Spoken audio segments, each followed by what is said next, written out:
Vendos 3 limon me krip në shtëpi, çfarë ndodh pas 10 ditësh do të trondijë. Përshëndetje miq të mi të dashur, mirë se erdhe në këtë hapësirë të veçantë ku sot do të zbulojmë bashkë një sekret të lashtë që ka udhëtuar nëpër shekuj, nga tempujt e fshehtë të lindjes deri te shtëpitë tona të ngrohta. Ky është rituali i 3 limonëve jeshil dhe kripës së detit, një praktikë e rrënjosur thellë në parimet e Feng Shuit, por që prek edhe mençurinë universale të natyrës. 3 limon të freskët, një grusht krip e trash deti dhe një enë e bardhë porcelani. Aq pak gjëra, por aq shumë fuqi. Ky ritual nuk është thjesht një truk, është një akt i qëllimshëm dashurie ndaj vetvetes dhe shtëpisë suaj. Është një ftesë që energjia vitale, qi, të rrjedh lirisht, të pastër, të bollshme dhe të mbrojtur. Sot do të shpjegojmë hap pas hapi, me të gjitha detajet, simbolikat, pse funksionon, si ndihet kur e bën dhe si mund të ndryshojë jeta jote gradualisht.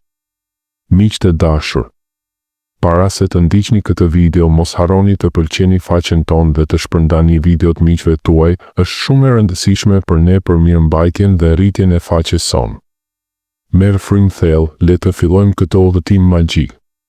1. Materialet e nevojshme. Pse pikërisht këto? Le të njihemi me heronjtë e këtij rituali, një nga një, sikur po takojmë miq të vjetër plot mençuri. 3 limonët jeshil dhe të freskët.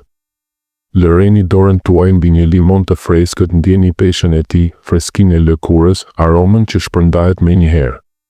Ky nuk është thjesht një frut, është simbol i jetës që sapo ka lindur. Ngjyra jeshile e gjallë përfaqëson rritjen, ringjalljen, fillimet e reja. Në Feng Shui, jeshilja është ngjyra e elementit dru, ai që ushqehet me ujë dhe prodhon zjarr, pra cikli i vazhdueshëm i bollëkut. 3 limonët përfaqësojnë trinitetin e shenjtë, qielli, toka dhe njeriu. Qielli na jep fatin, toka na ushqen me bollëk, dhe nevoja jon i bashkon këto dy forca në harmoni. Pse 3? Sepse numri 3 është i plot, i balancuar, si 3 këndëshi që nuk rrëzohet kurrë. Nëse merrni vetëm 1 ose 2, energjia mbetet e paqëndrueshme. 3 krijon një fushë mbrojtëse të fortë. Zgjidhni limon të fortë, pa njolla, pa dëmtime, ata duhet të jenë si ju, të pastër, të plot, gati për të marrë dhe dhënë energji pozitive. Nëse limoni ka një të qartë të vogël, ai tashmë ka filluar të thithë negativitet, mos e përdorni. Krip e trash deti. Kripa është mbreti i purifikimit në çdo kulturë. Kripa e detit, e lindur nga valet e lashta, mban brenda vetes kujtesën e oqeanit, forcën që pastron, neutralizon dhe mbron. Në Feng Shui, kripa është elementi metal, i ftohtë, i fortë, që pret dhe shkrin energjitë e ngurta negative, si shaqi. Kur e hidhni mbi limonët, ajo krijon një mburoj të padukshme që thith gjithçka të rëndë, zili, debate, lodhje emocionale, fat të keq të sjell nga vizitorët ose nga rruga. Mos përdorni krip të zakonshme tavoline, ajo është e rafinuar, e varfëruar nga minerale. Kripa e trash e detit është e gjallë, e paprekur, plot fuqi. Enë porcelani e bardhë. E bardha është ngjyra e pastërtisë absolute në Feng Shui, ajo përfaqëson metalin e pastër, qiellin e qartë, mendjen e lirë nga mendimet e errëta.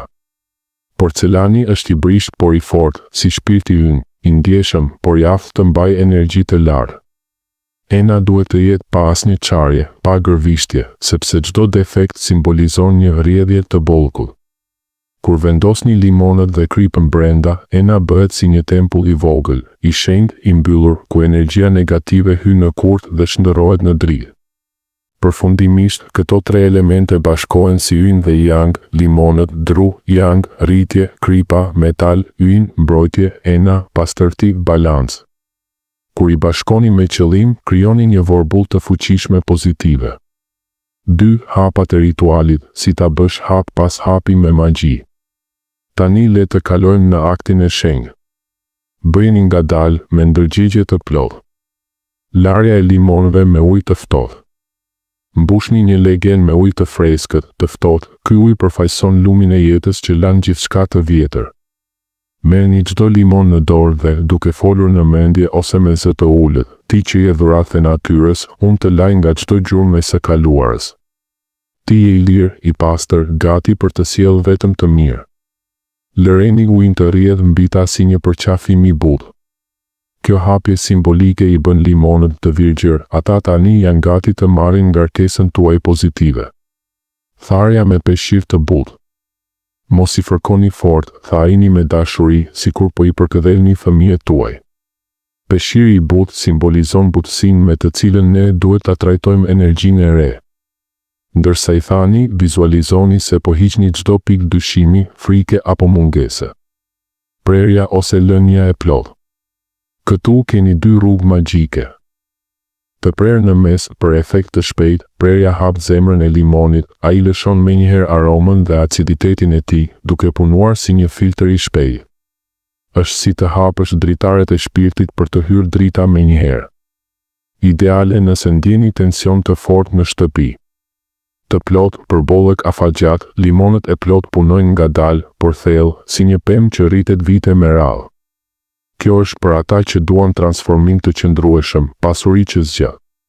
Vendosja në enë dhe shtimi i kripës. Vendosini 3 limonët brenda enës, mund t'i rreshtoni në 3 këndësh ose thjesht natyrshëm. Pastaj hidhni kripën ngadalë, sikur po krijoni një rreth mbrojtës magjik. Thuaj, me këtë krip unë mbyll çdo derë ndaj negativitetit. Vetëm bollëku, paqja dhe fati i mirë hyjnë këtu. Ndjeni si kripa përqafon limonët, ata bashk krijojnë një fushë energjetike që pulson si një zemër e gjallë. 3. Vendet ku duhet vendosur ena, çdo hapësirë ka magjinë e vet. Çdo vend në shtëpi ka një rol të veçantë në rrjedhën e qisë. Zgjidhni me intuit, por ja kuptimet e thella, salloni, zemra e shtëpisë, vendi i bashkimit familjar. Këtu rituali sjell harmoni, të qeshura, lidhje më të ngrohta. Imagjinoni se limonët po thitin çdo fjalë të ashpër të thënë ndonjëherë dhe po e kthejnë në dashuri. Zyra ose tavolina e punës, këtu fuqizohet suksesi, kreativiteti, vendimmarrja. Limonët dhe kripa largojnë bllokimet mendore, krijojnë qartësi si kristal. Shumë njerëz raportojnë ide të papritura biznesi ose ngritje pagash pas disa javësh. Hyrja kryesore, dera e fatit. Këtu ena bllokon negativitetin nga rruga, nga njerëzit, nga lajmet e këqija. Është si një roje i padukshëm që thotë, vetëm e mira hyn këtu. Pranë dritareve, dritaret janë goja e shtëpisë që merr qi nga jashtë. Limonët filtrojnë ajrin energjetik, duke lejuar vetëm dritën e pastër të hyjë. Kuzhina, kasaforta e vërtet e pasurisë në feng shui. Ushqimi është bollëk, prandaj këtu rituali forcon shëndetin, paratë dhe ushqimin e mjaftueshëm. Shumë thonë se faturat ulen dhe frigoriferi mbushet më lehtë. Mund të vendosni më shumë se një enë nëse shtëpia është e madhe, por filloni me një për të ndjerë ndryshimin. 4. Mirëmbajtja, sekreti i fuqisë së vazhdueshme. Rituali nuk është vendos e haro, është një marrëdhënie e gjallë. Ndërrimi çdo 7 deri 10 ditë, kur limonët zbehen, thahen ose nxirren, ata kanë bërë punën e tyre heroik, e mos i lini më shumë se 10 ditë, energjia kthehet kundër. Si t'i hiqni të vjetrat, mbështillini me letër të bardhë, simbol pastërtie, falenderojini në mendje, faleminderit që më mbrojtët dhe pastruat. Hidhini në plera ose, më mirë, varrosini në tokë në një vend të qetë, kthehen në natyrë si dhuratë. Përgatitja e hapësirës së re, pastrojeni vendin me dorë, pa fshes nëse mundeni, hiqni pluhurin, pluhuri është stagnim.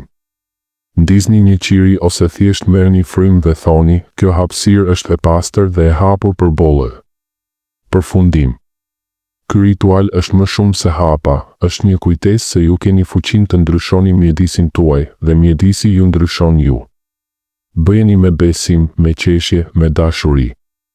Pas disa ciklesh do të vini re, gjëra të vogla pozitive, mundësi të papritura, paqe të brendshme më të madhe.